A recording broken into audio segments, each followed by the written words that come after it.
मित्रांनो, आवर्जून या निवडणुकीच्या दरम्यान मला संधी मिळाली म्हणून मी तुम्हाला सांगतो, ज्या ज्या वेळेला निवडणुका आल्या त्या त्या वेळेला नेते तेच, पुढारी तेच आणि कार्यकर्ते तेच आणि भाषणामध्ये तोच उल्लेख. मात्र मला वाटत नाही या मड बारागावमध्ये मावळामध्ये कुठला विकास झालेला आहे. याचं कारण आहे आपल्याला खोटी आश्वासनं दिली, फक्त थापा मारल्या, पैसा फेकला, जे जे हवं ते मिळालं कार्यकर्त्यांना आणि आपण बोललो आणि आपण चुकीच्या पद्धतीने मतदान केलं.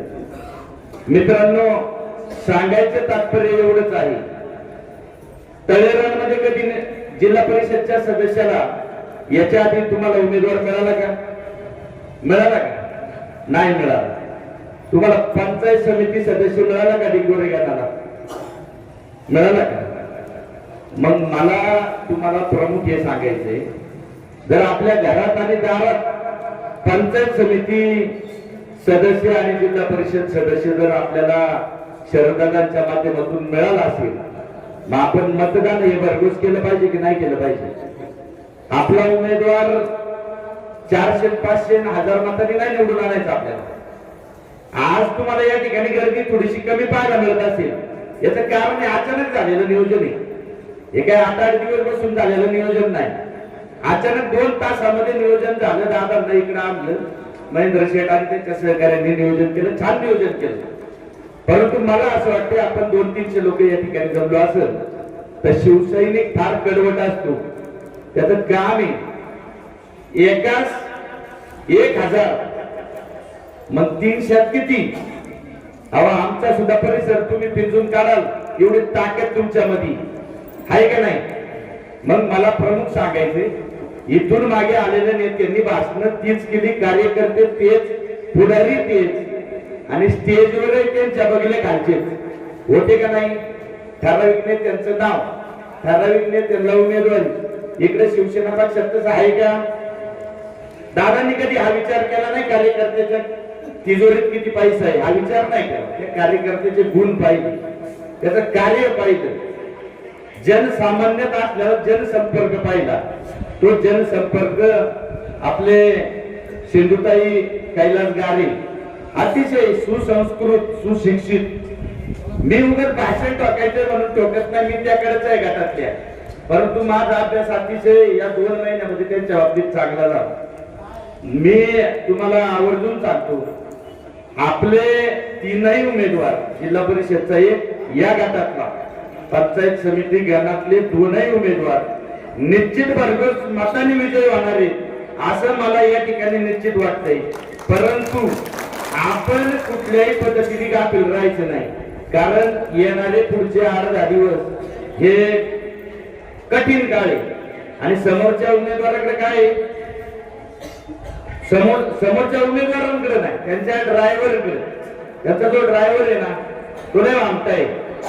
हे नाही बोलायला पाहिजे, पण ते आहे. आता मनात भरपूर काही योग्य वेळी काढू आम्ही काय काढायचं ते, परंतु त्याच्याकडे आहे पैसा. आता तो पैसा कुठून आला? तुमच्या गावात कुठेतरी डांबरीकरण झालं असेल ना, कॉन्क्रिटीकरण झालं असेल. अरे मी साक्षीदार आहे, ठेकेदारांशी पार्टनरशिप करणारा माणूस, भक्कम भरघोस पैसा मिळवणारा माणूस आज किती पैसे खर्च करायला तयार आहे. कारण का? त्याच्या पायाखालची वाळू साठलेली.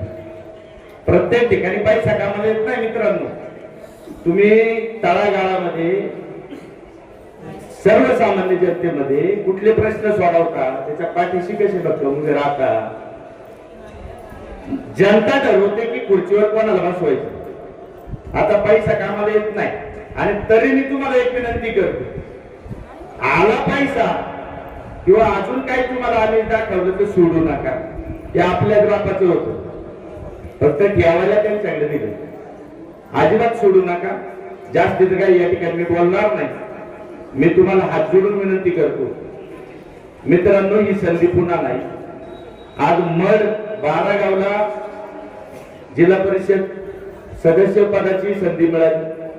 डिंगोरे गणाच्या माध्यमातून पुन्हा मड मधलाच उमेदवार आहे सौ रेश्माताई महेंद्र शेठ सादाकार, पुन्हा उदापूर कणाला आपल्या सांगोले सारख्या गावामध्ये अनिताताई दुधाजी शिंगाडे यांना उमेदवारी मिळाली.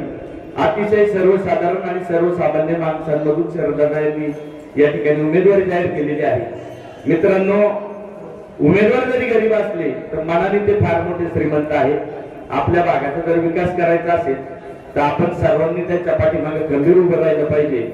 या ठिकाणी अचानक झालेल्या सभेच्या निमित्तानं मी आपणा सर्वांना विनंती करतो, रात्र वैरेची आहे, आपण गाफील राहता कामा नये. म्हणून सर्वांनी ही सभा संपल्यानंतर 8 दिवस एखादं काम बाजूला ठेवायचे, मैदानात उतरायचे, घराघरात जायचे, नातेवाईकांमध्ये जायचे आणि निश्चित आपले उमेदवार बहुमताने कसे विजय होतील याकडे लक्ष द्यायचंय.